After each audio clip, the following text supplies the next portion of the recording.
deep in the rainforest, even after the sun has gone, the trees are still breathing. You can almost feel it if you stand very quietly at the edge of the forest and just listen. The warm, heavy air moves very slowly through the leaves, and everything smells like damp earth and green growing things, and something sweet and faint that might be a flower opening somewhere in the dark.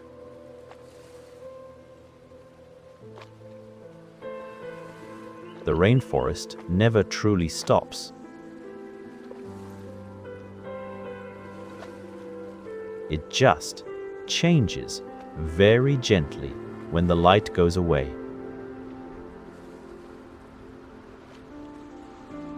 Let's go in very quietly and see what's there. The first thing you notice is the dark. Not the dark of a bedroom with curtains drawn, or the dark of a car driving through the night. This is a different kind of dark altogether.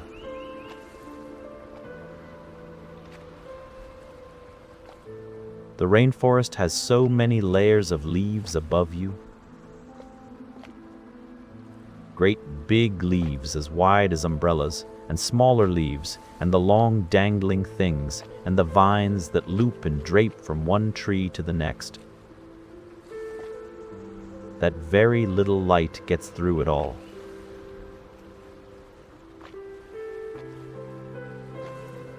Even on a night with a full moon, the forest floor is wrapped in a deep, soft darkness. The moonlight finds the very tops of the tallest trees and makes them glow silver at the edges. But by the time it tries to reach the ground, it gets tangled in all those leaves and fades away to almost nothing.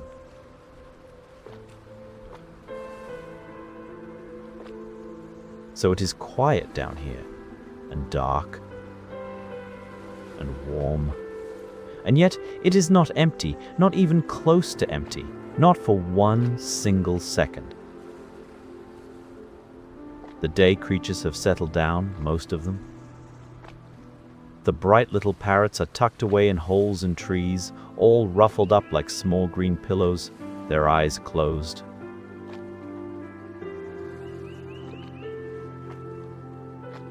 The big, noisy toucans with their ridiculous, enormous beaks. Can you imagine having a beak bigger than your whole face? They have pulled one leg up under themselves and gone still in the branches. The big golden butterflies that were floating through the sunny patches all afternoon have landed on the undersides of leaves and folded their wings shut. And they are waiting, very patiently, for morning.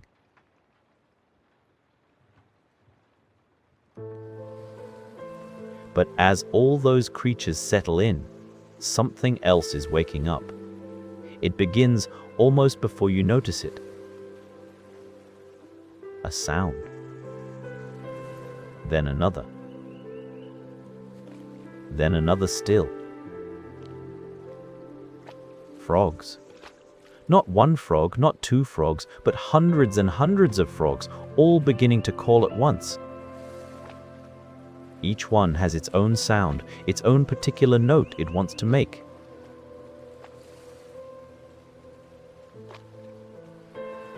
Some sound like fingers tapping on wood.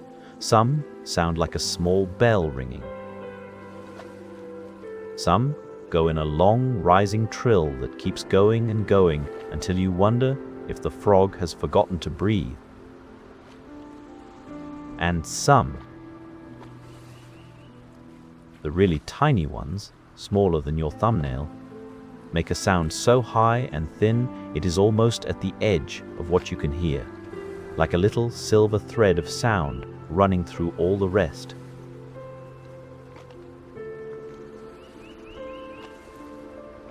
The frogs are calling to each other. They are saying, "Here I am. I am here. I am right here." They sit on leaves and stones and mossy branches just above little streams, and their pale round throats pulse in and out, as they call.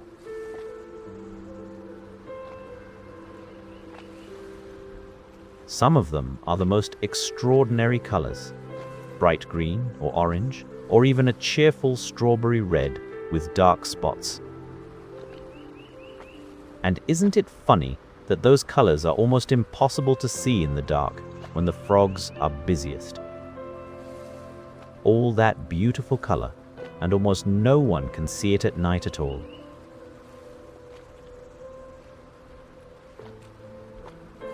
Perhaps the frogs don't mind. Now, if you were to be very still and let your eyes adjust to the darkness, something quite magical would begin to show itself. Light.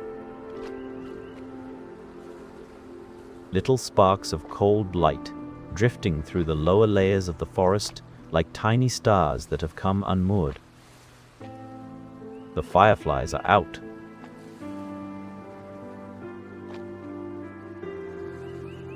A firefly is a beetle, of all things. A small, ordinary-looking beetle who carries a lantern in its tail.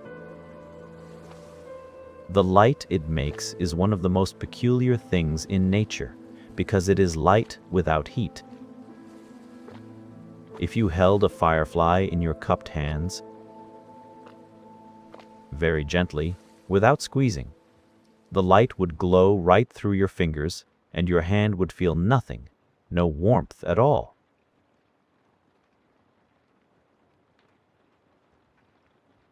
Just the light. Cold and soft and somehow very kind-looking. The fireflies drift and blink and drift. Some of them blink in a particular pattern. Flash, pause, flash, flash, pause. And they are looking for someone who will blink back in exactly the same pattern.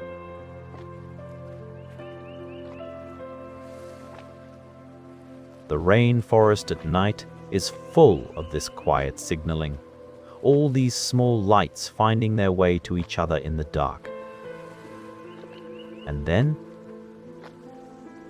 if you look very carefully at certain fallen logs, or at old stumps, or along the roots of very old trees, you might see something else glowing.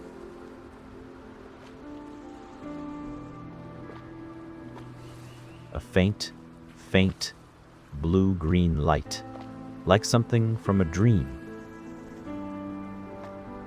That is bioluminescent fungus. The old foresters used to call it foxfire. It is a kind of mushroom, in a way, or something related to mushrooms, and for reasons that scientists are still not entirely certain about, it glows in the dark, not brightly.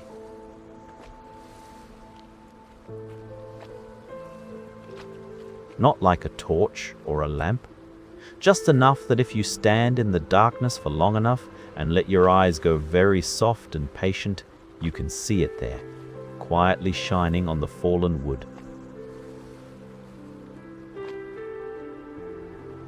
The wood it lives on glows too, in patches, pale and greenish.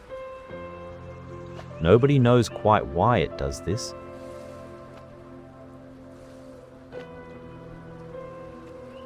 It does not seem to help the fungus in any particular way.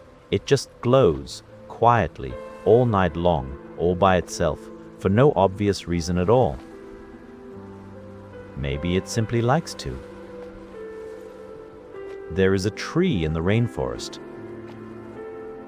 Many of them, actually, whose flowers only open at night.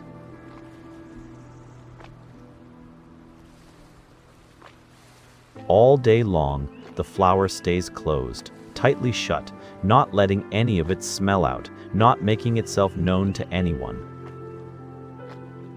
But when the light fades, it begins to open.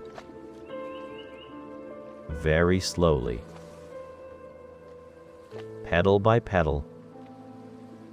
or sometimes all at once, quite suddenly, like a little yawn. And when it opens, it lets out a smell.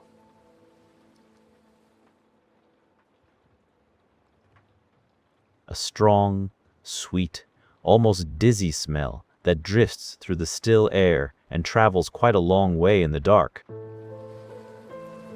And this smell is a message. It is a message for moths. In the daytime, butterflies do most of the flower, visiting in the rainforest, carrying pollen from one flower to the next.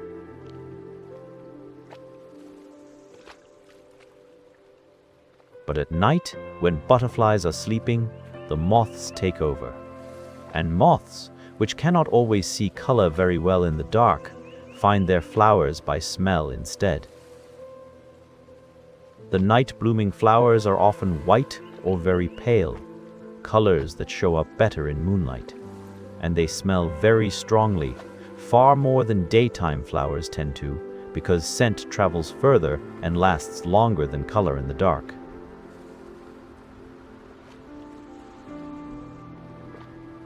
So the flower opens and breathes out its scent, and somewhere in the dark, a moth's feathery antennae catch a molecule of it. Just one single molecule, sometimes, is enough. And the moth turns and begins to fly toward the smell, and eventually finds the flower, dips its long curled tongue down into the center for the nectar, and in doing so picks up a little dusting of pollen on its furry body and carries it on to the next flower.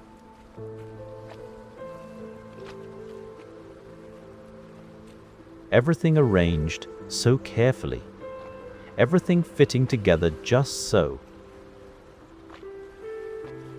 Some of the moths that visit these flowers are very large. The atlas moth, which lives in some parts of the tropical forest, has wings that can span wider than a grown-up's open hand.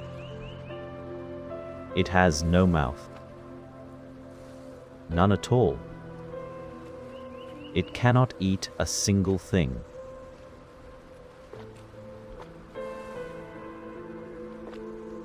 It lives its whole moth life, which is only a week or two, entirely on the fat it stored up when it was a caterpillar.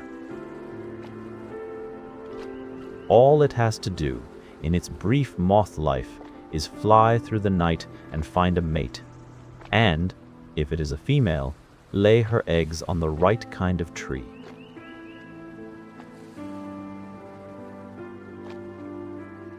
That is everything. And she does it quietly, in the dark, on wings the color and pattern of dead leaves, so that when she rests, she disappears completely against the bark of a tree, and nothing finds her there. Let's sit down for a moment, right here, at the base of a very large tree.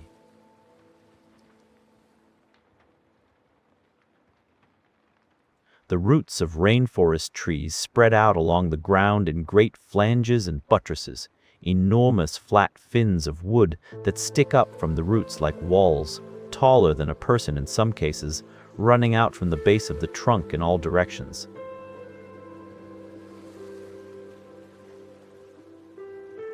If you sit in the space between two of these root walls, you are in a little room, almost, with smooth, damp walls of wood on either side and the soft leaf litter of the forest floor underneath you. It is very peaceful here. Above us, the tree goes up and up and up.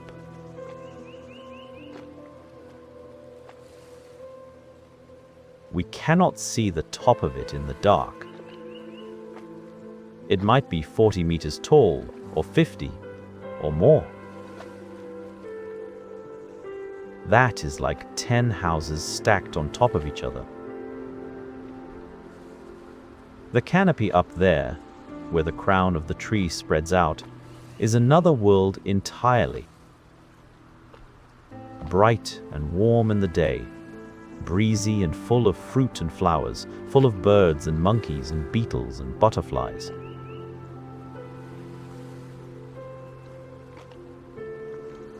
But down here at the base, it is shadowed and still and cool. The tree has been here a very long time, hundreds of years perhaps, long before you were born, long before your grandparents were born, long before their grandparents were born.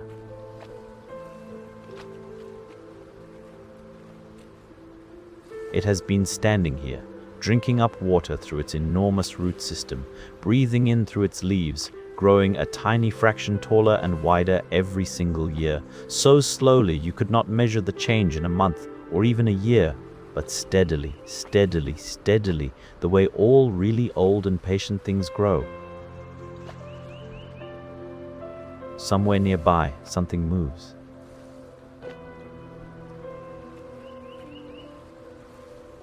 Not a frightening thing, just a small rustling in the leaf litter, a pause, another rustle. A little farther away, then closer, then off to the right.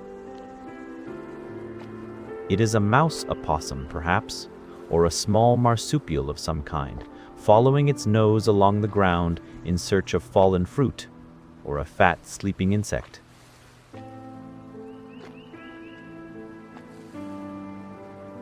Its eyes are very large. Night animals often have very large eyes to catch every scrap of available light. And it moves in short, careful bursts, stopping to listen, starting again. Most of the animals of the rainforest night are not ones you would know by name, and that is something to wonder about.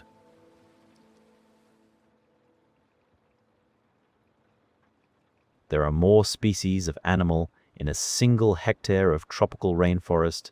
That is a square 100 meters on each side, a big area, but not enormous, than there are in all of Great Britain. Tens of thousands of species of insect alone, beetles of every imaginable size and shape.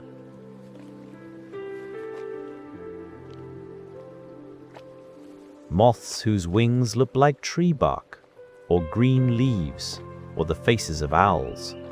Spiders that have lived in the same narrow crack in a tree for years, coming out only at night to patrol a small circle of bark for whatever might come past. None of them hurrying, none of them needing to hurry.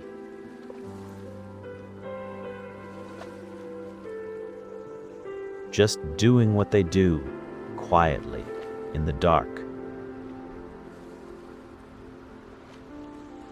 High above us, up in the middle layers of the forest where the branches interlock and the air is warmer, a kinkajou is moving through the trees. A kinkajou looks like something that couldn't quite decide what it wanted to be.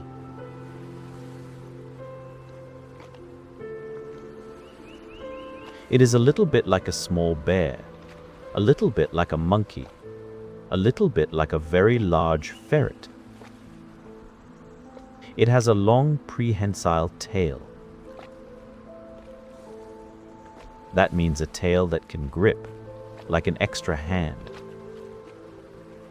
And it wraps this tail around branches as it moves, keeping itself anchored even when it is leaning very far out to reach something.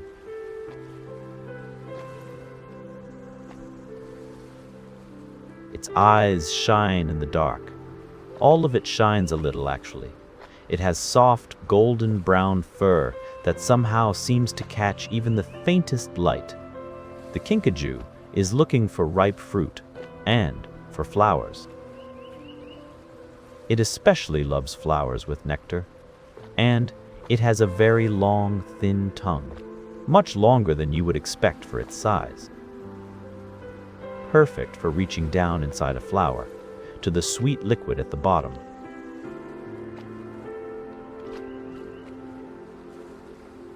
As it does this, its face gets dusted with pollen, just like the moths, and it carries that pollen to the next flower it visits.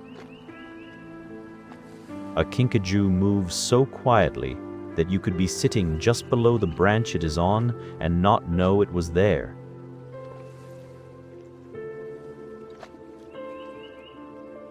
This is one of the many talents of rainforest night creatures, moving without sound. The leaves barely tremble, the branches barely move. Just a soft shift of weight, a careful placement of one small paw, and then stillness again, listening, and then on. Now, the river. Every rainforest has water running through it.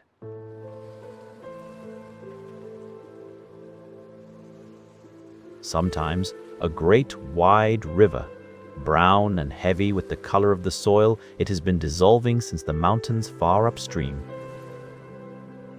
Sometimes just a stream, shallow enough to step across, running clear and cold over smooth stones.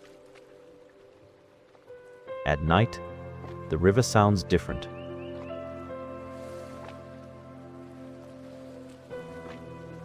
In the day, it is just background noise, always there, but easy to not really hear. At night, when so many daytime sounds have fallen quiet, the water seems louder, the soft rushing of it over rocks, the way it gurgles in the deeper pools, the dripping of dew from overhanging leaves into the surface.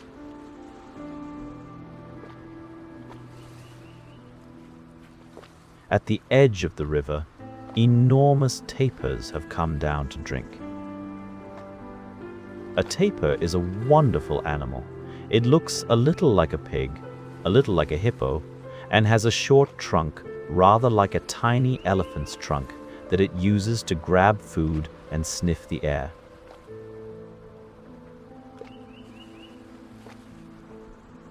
Baby tapirs have white stripes and spots all over them, so that they look, surprisingly, a little like watermelons. The stripes fade as they grow up, and the adult tapir is plain and dark. But for a few months, the babies wander through the dappled forest looking as though someone decorated them.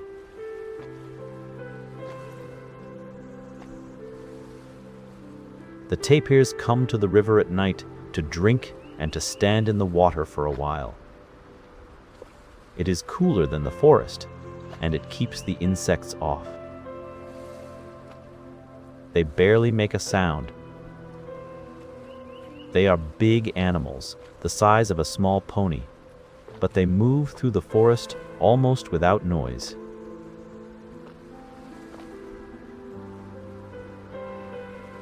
Their big, soft feet seem to find every soft patch of ground, every gap between the roots. And when they are done drinking, they melt back into the forest darkness and are gone, leaving only a few hoof prints in the mud at the water's edge to show they were ever there at all. Above the river, bats.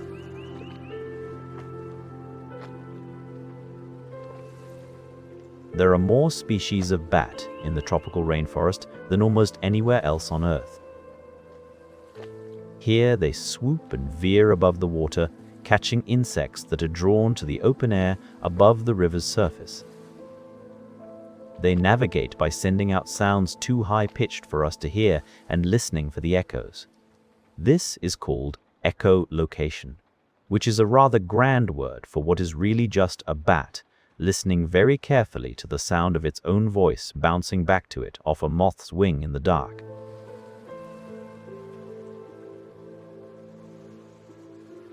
It knows, from that tiny fraction of a second echo, exactly how far away the moth is and how fast it is moving and what angle it is flying at. And then the bat adjusts, tilts its wing, curves through the air, and, most of the time, catches it. The bats do not mind that it is dark.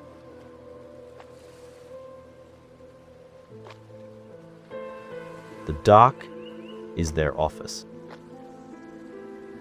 They have been working this same shift, all the bats of all the rainforests, for tens of millions of years.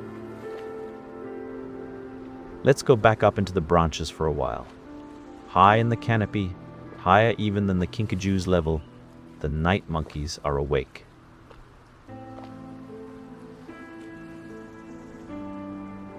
Night monkeys are the only truly nocturnal monkey in the world. All the other monkeys, the howlers, the spider monkeys, the little tamarins, are daytime creatures. But the night monkey is different. It has enormous eyes, rounder and fuller than any other monkeys, taking in every scrap of light the forest offers, and it moves through the branches in the dark as easily as most monkeys move in full daylight.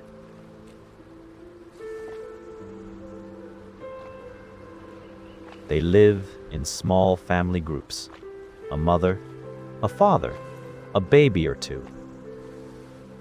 And the father is the one who carries the baby most of the time, which is rather unusual and rather sweet to think about.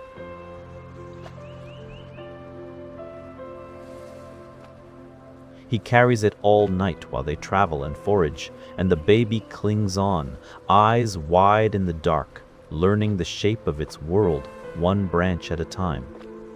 The night monkeys are quiet compared to daytime monkeys.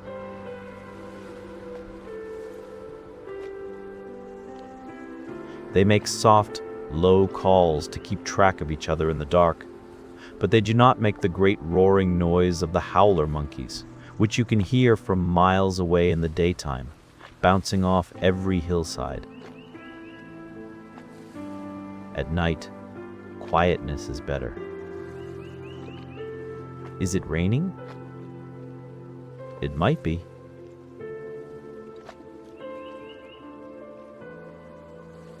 It rains often in the rainforest, even at night. Especially at night, in fact, because the air cools and the water vapor that has been lifted up all day by the heat comes back down as rain. Often, not very heavy rain.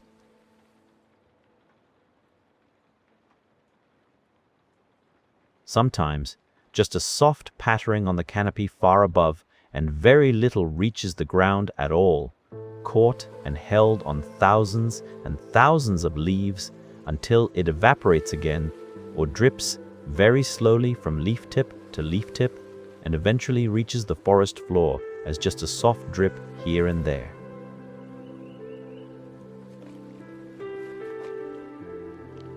If you sit under a big leaf in light rain, you are almost entirely dry. The leaf makes a sound like fingers drumming, and the drops run to the tip and fall in a thin drip. But you, underneath, hear the rain without quite being in it. The forest drinks the rain with enormous gratitude.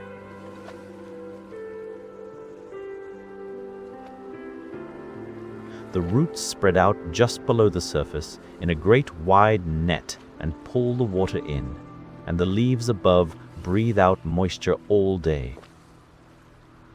And that moisture rises and forms clouds, and the clouds come back as rain, and the roots drink it in again. The forest and the rain are, in a sense, making each other.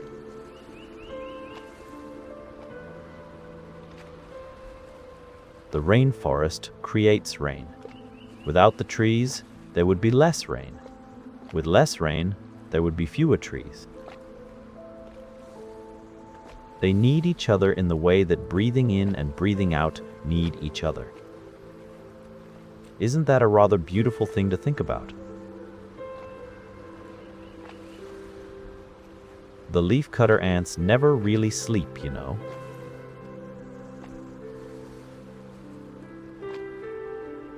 If you were to find one of their trails, a highway of ants following the same path through the leaf litter, a path worn smooth and clear by millions of tiny feet over months and years, you would find it as busy at 2 in the morning as at 2 in the afternoon.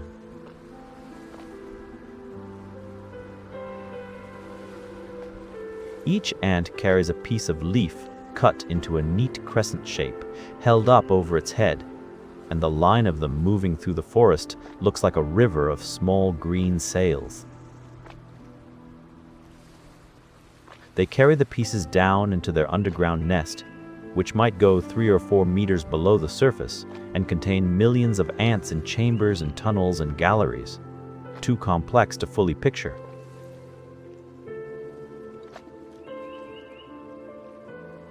But they do not eat the leaves. This is the part that takes a moment to take in. They carry the leaves all that way, all that work, and then they chew them up into a soft paste and use the paste to grow a fungus. And then they eat the fungus. The ants farm. Underground. In the dark.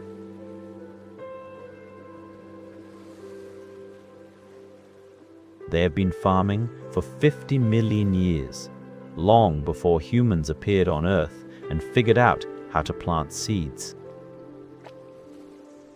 The ants were farming in the dark of the rainforest, long before there were humans to be amazed by them. And they are still doing it right now, while we are sitting here.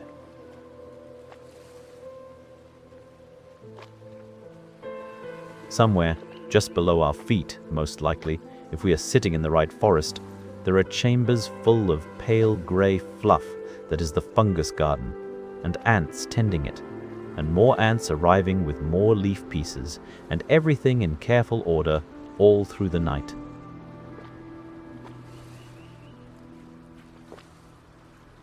After a while, you begin to notice that the darkness is not all the same. There are different depths of it. There is the darkness of the forest floor, where almost no light reaches, where the world is felt more than seen.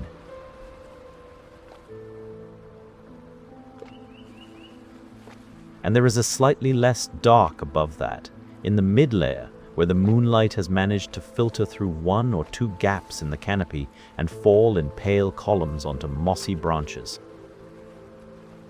And high above, if you look up through the tiny openings between the leaves, and you have to let your eyes go soft and wide to see them, there are stars.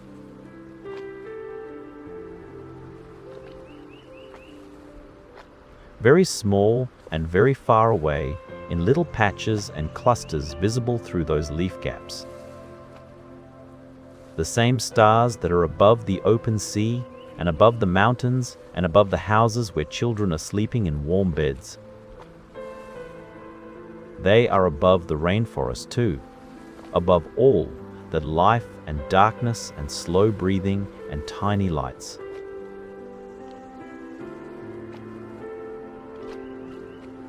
The tops of the tallest trees are up there near the stars. The great emergent trees, they are called.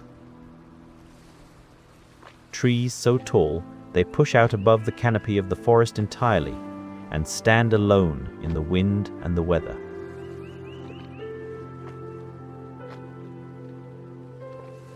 From above, a rainforest looks like a great rolling green carpet, and here and there, sticking up out of it like enormous green cauliflowers, are the crowns of these giant emergent trees.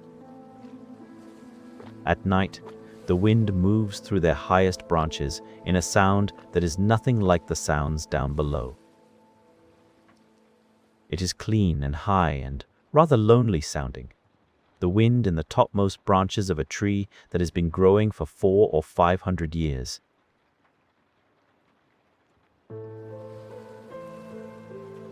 Something is calling from very far away. It is an owl. There are many kinds of owl in the rainforest, from enormous owls with faces like white discs to small owls, not much bigger than a fist, and their calls are all different. Some hoot in the way you might expect an owl to hoot.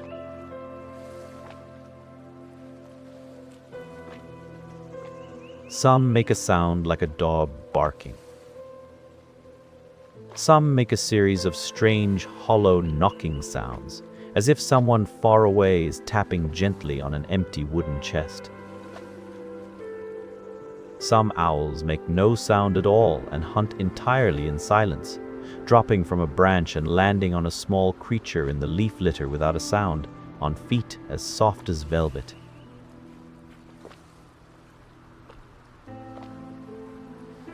The owl calling now is somewhere in the trees across the river. It calls and waits and calls again. And after a while, from very far away, another owl calls back. They are keeping track of each other, the way the night monkeys do, the way the frogs do.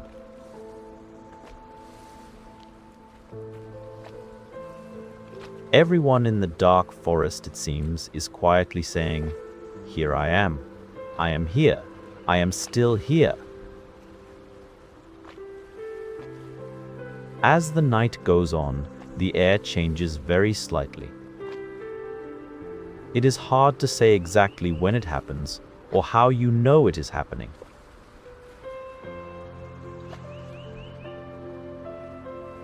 But somewhere around the deepest part of the night, not quite the middle but past it, the hour when everything is at its most still, the forest shifts very gently toward morning. A few birds begin, not dawn birds yet, not the great chorus that comes just before sunrise.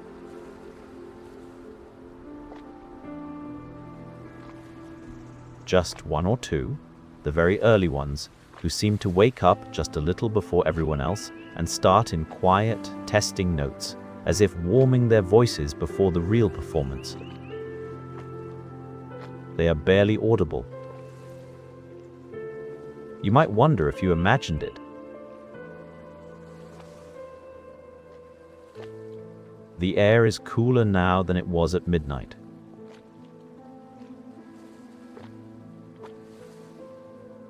The dew is heavier on every leaf surface. A mist has appeared along the river, sitting just above the water, very still and white. The tapirs have gone. The kinkajou has found a comfortable hollow in a tree and curled itself up, wrapping that long tail around its body, and is asleep.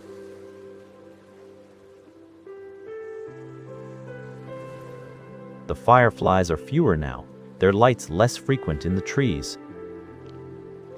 The frogs are still calling. They will call until the light comes, and then slowly, one by one, they will stop and hide themselves in their damp places under logs and stones and large leaves, and wait through the warm, bright day for the night to come around again.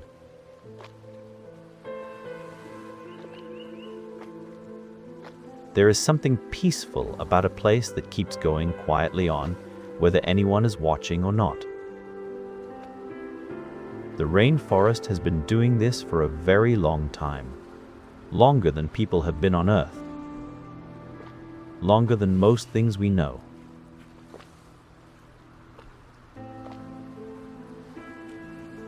The same routines, the same changing of shifts from day to night, the same flowers opening in the darkness, the same moths finding them by scent, the same ants going about their patient underground farming, the same stars above the tallest trees.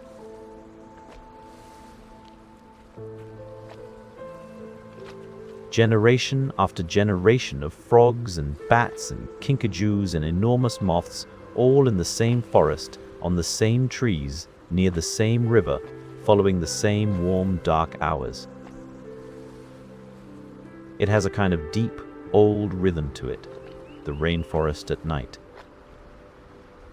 slower than a heartbeat, slower than breath.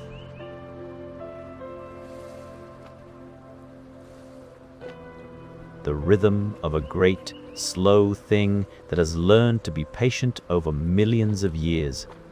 And somewhere in all that patient darkness, a very small tree frog, green and neat as a jade button, sitting on a broad, wet leaf 2 feet off the ground, pauses its calling for a moment.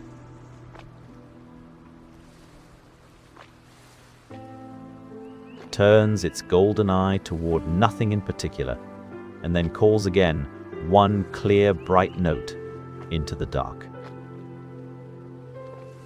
Here I am. I am here. All is well.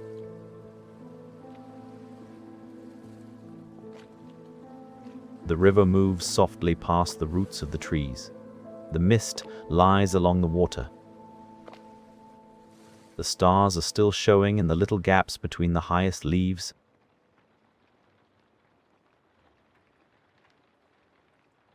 Somewhere in a tree, a night monkey is sleeping now, curled around its family, the baby tucked in close, everyone warm. And the forest breathes very slowly, in and out, the way it has always done, the way it will go on doing long after tonight is over, and the morning birds have started their great noisy chorus, and the parrots have stretched their wings, and the parrots have stretched their wings, and the butterflies have opened onto the first warm light.